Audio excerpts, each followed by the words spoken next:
ക്രിസ്തുവിൽ ഏവർക്കും വന്ദനം. അടിമ വീടായ ഈജിപ്തിൽ നിന്നും ദൈവത്തിൻ്റെ സ്വന്തം ജനമായ ഇസ്രായേൽ 430 വർഷത്തെ അടിമത്വത്തിൽ നിന്നും സ്വതന്ത്രരായി. ദൈവഭക്തനായ മോശയുടെ നേതൃത്വത്തിൽ നല്ലതും വിശാലവും പാലും തേനുമൊഴുകുന്ന കനാൻ നാട് ലക്ഷ്യമാക്കി യാത്ര ആരംഭിച്ചു. അഗ്നിസർപ്പങ്ങളും തേളുകളും വെള്ളമില്ലാതെ വരൾച്ചയുള്ള 40 വർഷം നീണ്ടു നിൽക്കുന്ന വലിയതും ഭയങ്കരവുമായ മരുഭൂമിയിൽ കൂടെ ഇസ്രായേൽ ജനം യാത്ര തുടർന്നു.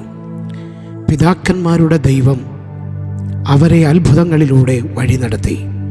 സമുദ്രം രണ്ടായി മാറിയതും പകൽ മേഘസ്തംഭവും രാത്രി അഗ്നിത്തൂണും മാറയെ മധുരമാക്കിയതും തീക്കൽ പാറയിൽ നിന്ന് വെള്ളം പുറപ്പെട്ടതും മന്നയെ മരുഭൂമിയിൽ പകർന്നതും ലിബിയദാൻ്റെ തലയെ തകർത്ത് കാടപ്പക്ഷിയുടെ ഇറച്ചിയെ നൽകി അവരെ പോഷിപ്പിച്ചതും യോർദാൻ്റെ ഒഴുക്കിനെ തടഞ്ഞതും ഉയർന്നു നിന്ന യെരിഹോവിൻ്റെ മതിലിനെ തകർത്ത് കളഞ്ഞതും ഇങ്ങനെ അത്ഭുതവകമായി ആ ജനത്തെ ദൈവം വഴി നടത്തി.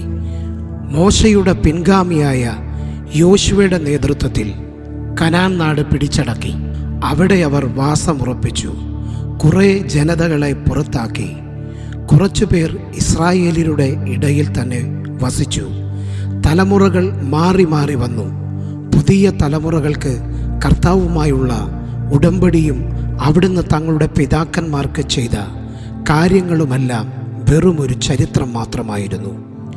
അവർ കർത്താവിനെ മറന്നു.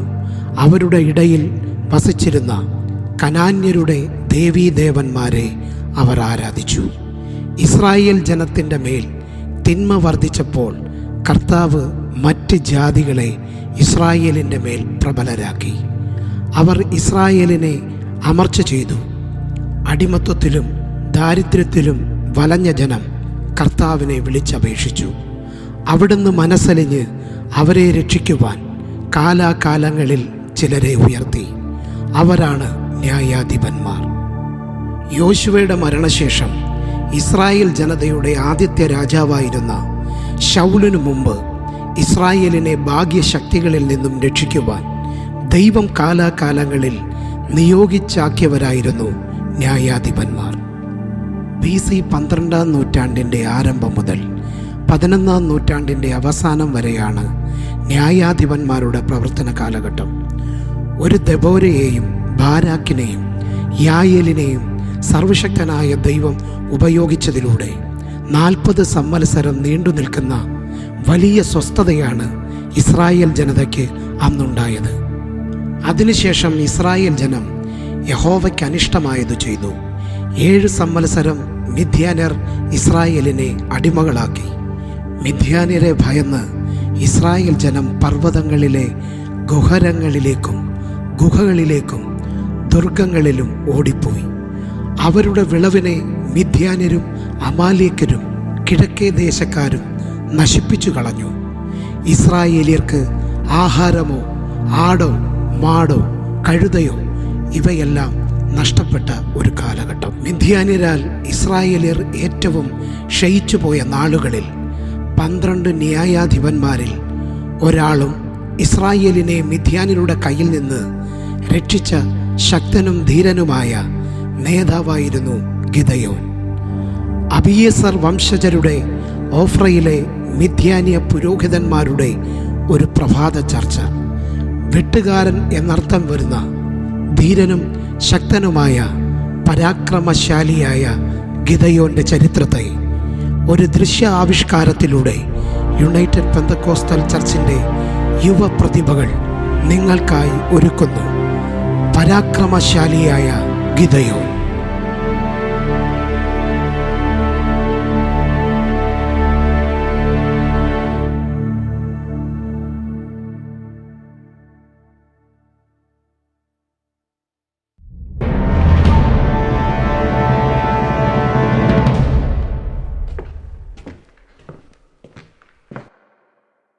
സൈന്യാധിപന് വന്ദനം. നാം ഭരിക്കുന്ന ഈ മിദ്യാൻ ദേശത്തിലെ വരവ് കണക്കുകൾ വായിച്ചാലും തിരുമനസ്സിന് വന്ദനം. ആബിയുടെ നിലം കൃഷിവക 100 ഷെക്കേൽ, കന്നുകാലി വക 200 ഷെക്കേൽ. ബാരാക്കിന്റെ നിലം കൃഷിവക 100 ഷെക്കേൽ, കന്നുകാലി വക 300 ഷെക്കേൽ. യോവാശിന്റെ നിലം കൃഷിവക 40 ഷെക്കേൽ, കന്നുകാലി വക 80 ഷെക്കേൽ. യോവാശു ആരാത്? മനശയിൽ അടിത്തട്ടിൽ കിടക്കുന്ന ഒരുവനും കുടുംബവും. അങ്ങേക്കറിയില്ലേ ആ ഇസ്രായേലിയൻ? ഈ യോവാശിന്റെ വകയിൽ എന്തേ കണക്കാ ഈ ഇടയ്ക്ക് ഇത്രയും കുറവ്? കരംപിരിവുകാരെയും പടയാളികളെയും അവന്റെ നിലത്തിൽ പോക്കുവരവ് കൂട്ടാൻ പറയൂ. ഇസ്രായേലിനൊന്നും അധികം വാഴണ്ട. കുറവെന്താണെന്ന് അന്വേഷിപ്പീൻ. ഉത്തരവ് പ്രഭു.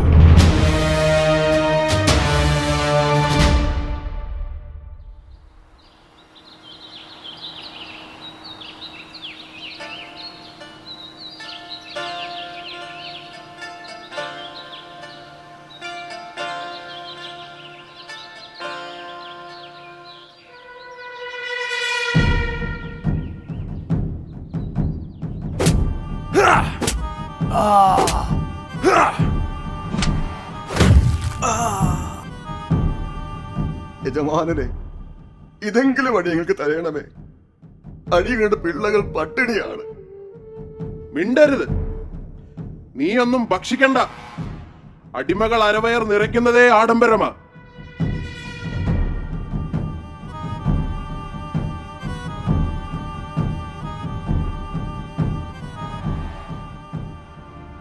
ഞങ്ങളുടെ പിതാക്കന്മാരുടെ ദൈവമേ, അടിയങ്ങളെ ഓർക്കണമേ, അടിയങ്ങളെ രക്ഷിക്കണമേ.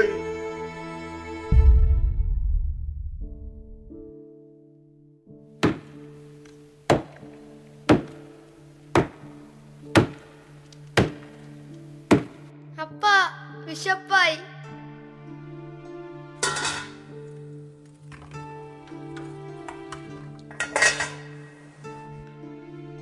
മകനെ, ഇന്ന് നീ ഇത് കഴിക്കേ. നാളെ അപ്പൻ മോന് ഗോതമ്പ് കൊണ്ട് അടയുണ്ടാക്കി തരാം. അപ്പാ, അതിന് മിദ്യാന്യർ നമുക്ക് ഗോതമ്പ് തരില്ലല്ലോ. അവർ നമ്മൾ ഉപദ്രവിക്കുകയല്ലേ. അപ്പ നോക്കിക്കോ, ഞാൻ വലുതായി അവർക്കെതിരെ യുദ്ധം ചെയ്യും. മിദ്യാന്യരെ മുഴുവൻ നശിപ്പിച്ചു കളയും.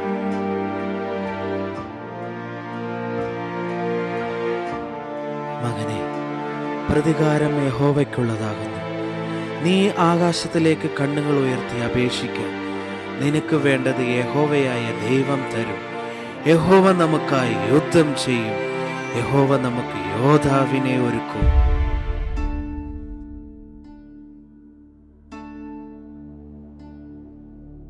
ഇസ്രായേലിൻ നായകൻ, നായിക്കും പടയിലെ വീരനെ, ബലവാനെ നീ വാളെടുക്ക, അഭിഷേകം നീ ധരിക്ക, അധികാരം നിൻ കയ്യിൽ,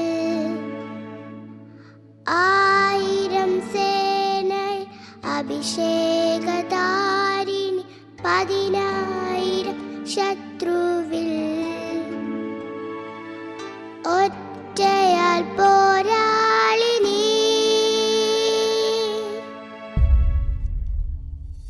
പടപോരുതാൻ നീയോഗ്യൻ, പരാക്രമശാലിയം ഗിദെയോനേ. പടപോരുതാൻ നീയോഗ്യൻ, പരാക്രമശാലിയം ഗിദെയോനേ. പടപോരുതാൻ നീയോഗ്യൻ, പരാക്രമശാലിയം ഗിദെയോനേ. പടപോരുതാൻ നീയോഗ്യൻ,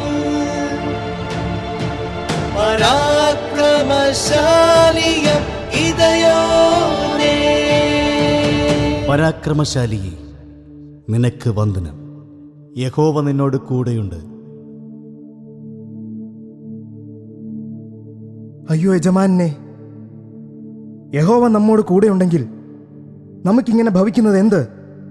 മിസ്രൈമിൽ നിന്ന് നമ്മുടെ പിതാക്കന്മാരെ കൊണ്ടുവന്ന അവന്റെ അത്ഭുതങ്ങളൊക്കെയും ഇന്ന് എവിടെ? ഇപ്പോൾ യഹോവ നമ്മെ ഉപേക്ഷിച്ചു, മിദ്യാനയുടെ കയ്യിൽ ഏൽപ്പിച്ചിരിക്കുന്നുവല്ലോ. നിന്റെ ഈ ബലത്തോടെ പോക.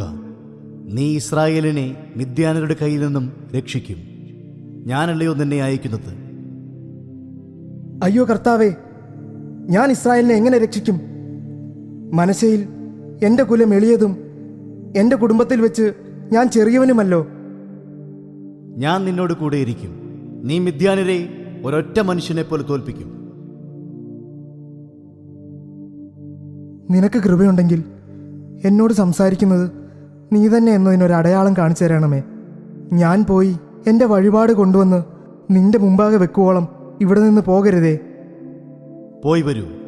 നീ മടങ്ങി വരുവോളം ഞാൻ നിനക്ക് വേണ്ടി താമസിക്കാം.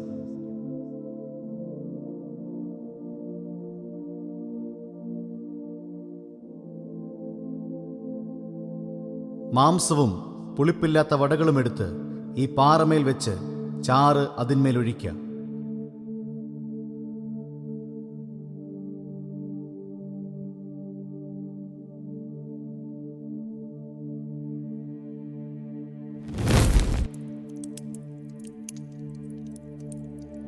അയ്യോ ദൈവമായ യഹോവേ, ഞാൻ യഹോവയുടെ ദൂതനെ അഭിമുഖമായി കണ്ടുവല്ലോ.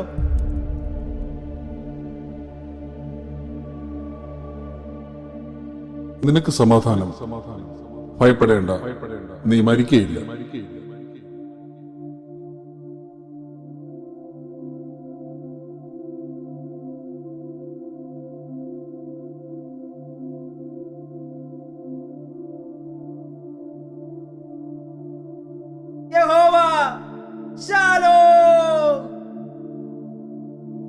നിന്റെ അപ്പന്റെ ഇളയ കാളയായ 7 വയസ്സുള്ള രണ്ടാമത്തെ കാളയെ കൊണ്ടുചെന്ന് നിന്റെ അപ്പനുള്ള ബാലൻ ബലിപീഠം ഇടിച്ച് അതിനരികെയുള്ള അശേര പ്രതിഷ്ഠയെ വെട്ടിക്കളക.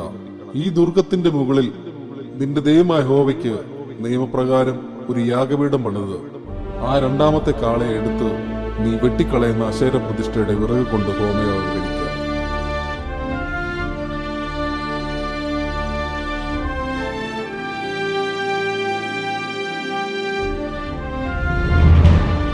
എന്റെ വേലക്കാരായുള്ളവരെ, എന്റെ വിശ്വാസം കാത്തവരെ, ഞാൻ സേവിക്കുന്ന എന്റെ ദൈവമായ യഹോവ എന്നോട് കൽപ്പിച്ച പ്രകാരം നാം ഇന്ന് രാത്രി എന്റെ അപ്പനുള്ളതായ ബാലിന്റെ ബലിപീഠവും അശേര പ്രതിഷ്ഠയും ഇടിച്ചു കളവാൻ പോകുന്നു. ശേഷം അവിടെ ചെങ്കടലിനെ രണ്ടായി വിഭാഗിച്ച് മിസ്രൈമിൽ നിന്ന് നമ്മുടെ പിതാക്കന്മാരെ രക്ഷിച്ച, മരുഭൂമിയിൽ മന്ന നൽകിയ, പകൽ മേഘസ്തംഭമായും രാത്രി അഗ്നിസ്തംഭമായും വഴികാട്ടിയ, എന്റെ കൺമുന്നിൽ അഗ്നിയായി അടയാളം കാട്ടിയ, ഇസ്രായേലിന്റെ രക്ഷകനും ഏക സത്യദൈവവുമായ യഹോവയ്ക്ക് ഒരു യാഗപീഠം പണിയും. ഏത് കാളക്കുട്ടിയാണെന്ന് പറഞ്ഞാലും എന്റെ അപ്പന്റെ തൊഴുത്തിൽ മിദ്യാനരും എന്റെ അപ്പൻ പോലും അധികം ശ്രദ്ധിക്കാതെ പോയ ഒരു കാളക്കുട്ടിയുണ്ട്. 7 വർഷം യഹോവയായ ദൈവം ഈ രാത്രിക്കായി അതിനെ വേർതിരിച്ച് നിർത്തിയിരുന്നു. അതിനെ അർപ്പിക്കാം. മഹാദൈവമേ, അങ്ങ് തന്നെ മഹോന്നതൻ. അങ്ങയുടെ പ്രവൃത്തികൾ എത്ര വലിയവ! അങ്ങേക്കു മഹത്വം.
യഹോവ വലിയവൻ, യഹോവ വലിയവൻ, യഹോവ വലിയവൻ.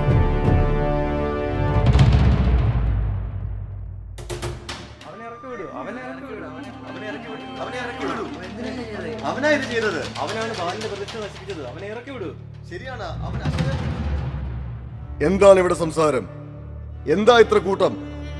ബാലിന്റെ ബലിപീഠവും അശേരിന്റെ പ്രതിഷ്ഠയും നശിപ്പിച്ചിരിക്കുന്നു. അതാരാണ് ചെയ്തത്? വേറെ ആര്? നിന്റെ മകൻ തന്നെ. അവനെ പുറത്തു കൊണ്ടുവരിക. കൂട്ടത്തിന് തീർപ്പുണ്ടാക്കണം. ബാലിന് വേണ്ടി വ്യവഹരിക്കുവാൻ നിങ്ങളാര്? ബാൽ ദൈവമെങ്കിൽ അവന് വേണ്ടി സ്വയം വ്യവഹരിക്കട്ടെ.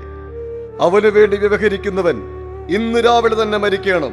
ബാൽ ഒരു ദൈവമെങ്കിൽ തന്റെ ബലിപീഠം ഒരുവൻ ഇടിച്ചു കളഞ്ഞതുകൊണ്ട് സ്വയം വ്യവഹാരം നടത്തട്ടെ. എന്റെ മകൻ ഇനി മുതൽ യെരുബാൽ എന്നറിയപ്പെടട്ടെ.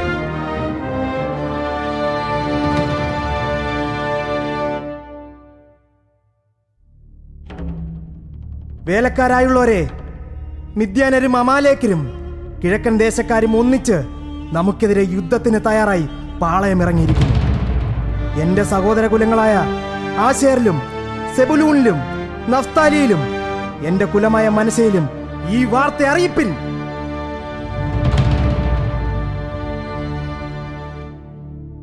ഞാൻ സേവിക്കുന്ന ദൈവമായ യഹോവേ, നീ അരുളി ചെയ്തതുപോലെ ഇസ്രായേലിനെ എന്റെ കയ്യാൽ രക്ഷിക്കുമെങ്കിൽ ഇതാ ഞാൻ രോമമുള്ളൊരു ആട്ടിൻ തോൽ കളത്തിൽ നിവർത്തിയിടുന്നു.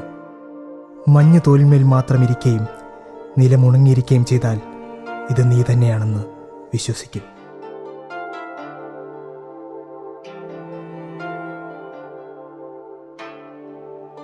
കർത്താവേ, എന്നോട് കോപിക്കരുതേ. ഒരിക്കൽ കൂടി അടിയൻ തോൽ കൊണ്ട് പരീക്ഷ കഴിച്ചുകൊള്ളട്ടെ. തോൽ മാത്രം ഉണങ്ങിയും നിലമൊക്കെയും മഞ്ഞുകൊണ്ടും ഇരിക്കുവാൻ അരുളി ചെയ്യണമേ.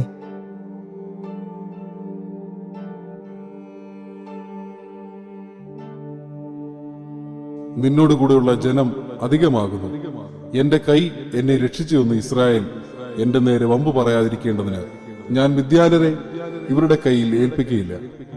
ആകയാൽ നീ ചെന്ന് ആർക്കെങ്കിലും ഭയവും ഭീരുതയും ഉണ്ടെങ്കിൽ അവൻ ഗിലെയാദ് പർവ്വതത്തിൽ നിന്ന് മടങ്ങിപ്പോയിക്കൊള്ളട്ടെ എന്ന് ജനത്തിൽ പ്രസിദ്ധപ്പെടുത്തുക.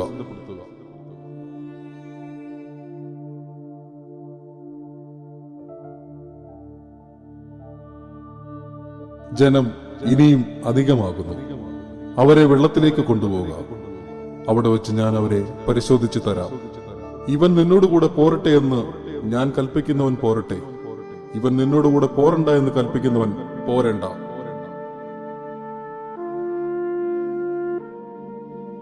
നായ് നക്കി കുടിക്കും പോലെ വെള്ളം നക്കി കുടിക്കുന്നവരെ വേറെയും കുടിപ്പാൻ മുട്ടുകുത്തി കുനിയുന്നവരെയൊക്കെ വേറെയും നിർത്തുക.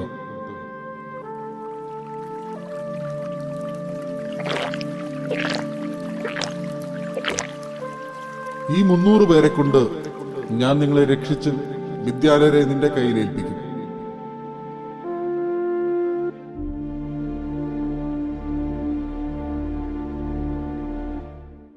ഞാനൊരു സ്വപ്നം കണ്ടു. ഒരു യവയപ്പം മിദ്യാന്യരുടെ പാളയത്തിലേക്ക് ഉരുണ്ടുവന്നു കൂടാരം വരെ എത്തി. അതിനെ തള്ളിമറിച്ചിട്ട് അങ്ങനെ കൂടാരം വീണ് കിടക്കുന്നു. ഇത് യോവാശിന്റെ മകനായ ഗിദെയോൻ എന്ന ഇസ്രായേലിന്റെ വാളല്ലാതെ മറ്റൊന്നുമല്ല. ദൈവം മിദ്യാനെയും ഈ പട്ടാളത്തെയും ഒക്കെയും അവന്റെ കയ്യിൽ ഏൽപ്പിച്ചിരിക്കുന്നു.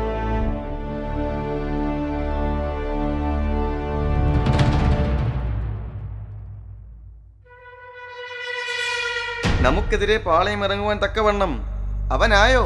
നമ്മുടെ കണ്ണിൽ പെടാതെ കളപ്പുര നിറയ്ക്കുവാനും പ്രതിഷ്ഠ തകർക്കുവാനും നമുക്കെതിരെ കൂട്ടത്തിൽ നിർത്തുവാനും അവന് കഴിഞ്ഞെങ്കിൽ യോവാശിന്റെ മകനായ ഗിദെയോൻ നിസാരക്കാരനല്ല. അങ്ങ് എന്താണ് ആലോചിക്കുന്നത്? അങ്ങൊരു വാക്ക് കൽപ്പിച്ചാൽ മതി, അവനെയും അവന്റെ കൂട്ടത്തെയും കഴുകന് ആഹാരമാക്കി കൊടുക്കാം. ഹേ മഠ്യ, ചരിത്രമറിയാതെ വിട്ടുതരം പറയരുത്. നീ കാണുന്നത് ഗിദെയോനെയാണ്, പക്ഷേ അവന്റെ പിറകിൽ ഒരു മഹാശക്തിയുണ്ട്. ചെങ്കടലിന്റെ ആഴം കുഴിച്ചിറങ്ങിയാൽ കാണാം അസ്ഥിയുടെ കൂട്ടം. ആ അസ്ഥികൾ പോലും വിറയ്ക്കുന്ന നാമമാണ് ഗിദെയോന്റെ ദൈവത്തിൻ്റെത്. യഹോവയാണ് അവരുടെ ദൈവം. നമുക്ക് പടപൊരുതാം, പക്ഷേ ജയിക്കാനാവില്ല.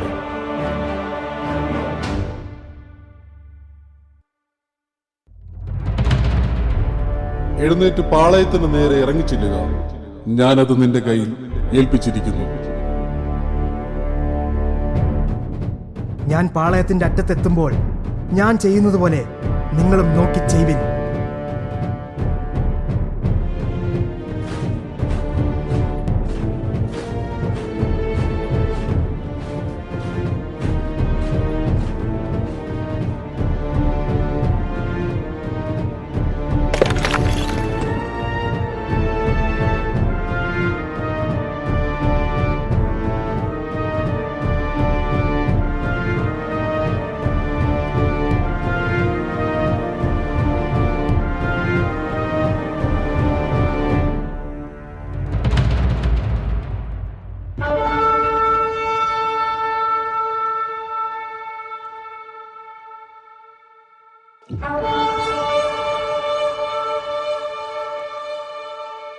യഹോവയ്ക്കും ഗിദെയോനും വാൾ.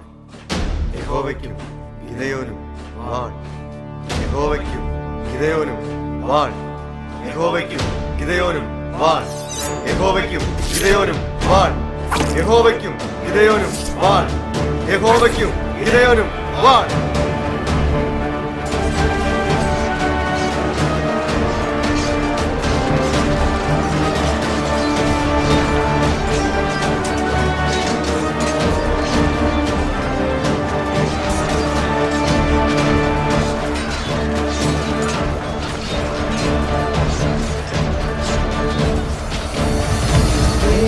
സത്യദൈവമേ യഹോവയേ വാഴ്ക. ഏക സത്യദൈവമേ യഹോവയേ വാഴ്ക. ഏക സത്യദൈവമേ യഹോവയേ വാഴ്ക.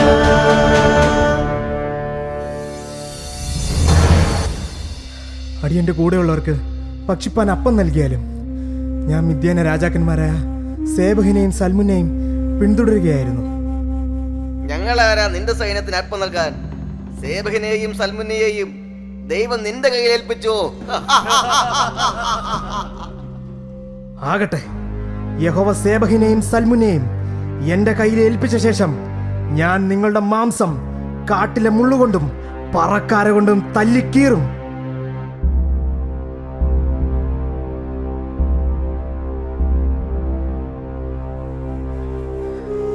അടിയന്റെ കൂടെയുള്ളവർക്ക് ഭക്ഷിപ്പാൻ അപ്പം നൽകിയാലും നിന്റെ സൈന്യത്തിന് ഞങ്ങൾ അപ്പം കൊടുക്കേണ്ടതിന് സേബഹിന്റെയും സൽമുനുടെയും കൈകൾ നിന്റെ കക്ഷത്തിലാവുന്നുവോ? ഞാൻ സമാധാനത്തോടെ കടന്നു വരുമ്പോൾ ഈ ഗോപുരം ഞാൻ ഇടിച്ചു കളയും.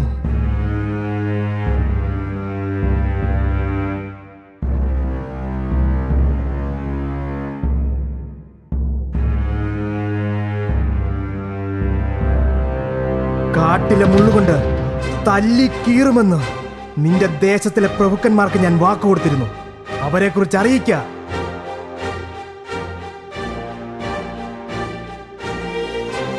സേബഹിന്റെയും സൽമുന്നയുടെയും കൈകൾ എന്റെ കക്ഷത്തിലോ എന്ന് നിങ്ങൾ എന്നെ ധിക്കരിച്ച് പറഞ്ഞ സേബഹും സൽമുന്നയും ഇതാ.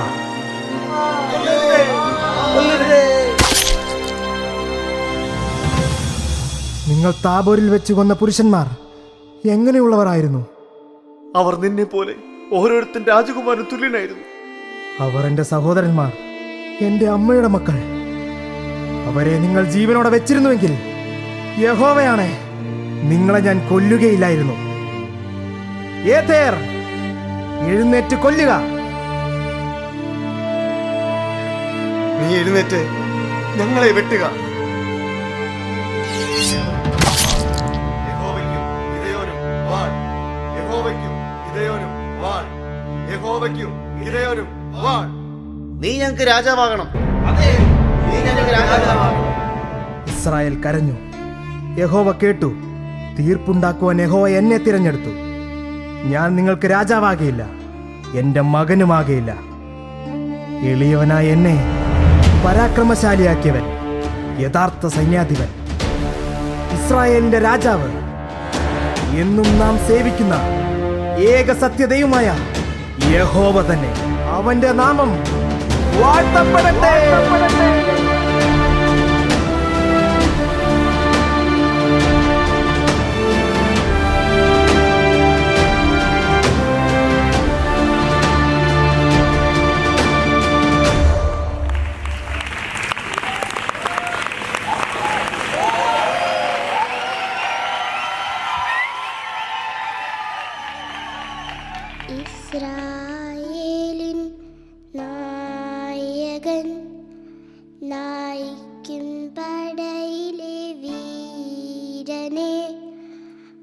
ബലവാനെ നീ വാളെടുക്ക, അഭിഷേകം നീ ധരിക്ക, അധികാരം നിൻ കയ്യിൽ, 1000 സേന അഭിഷേകധാരിണി, 10,000 ശത്രുവിൽ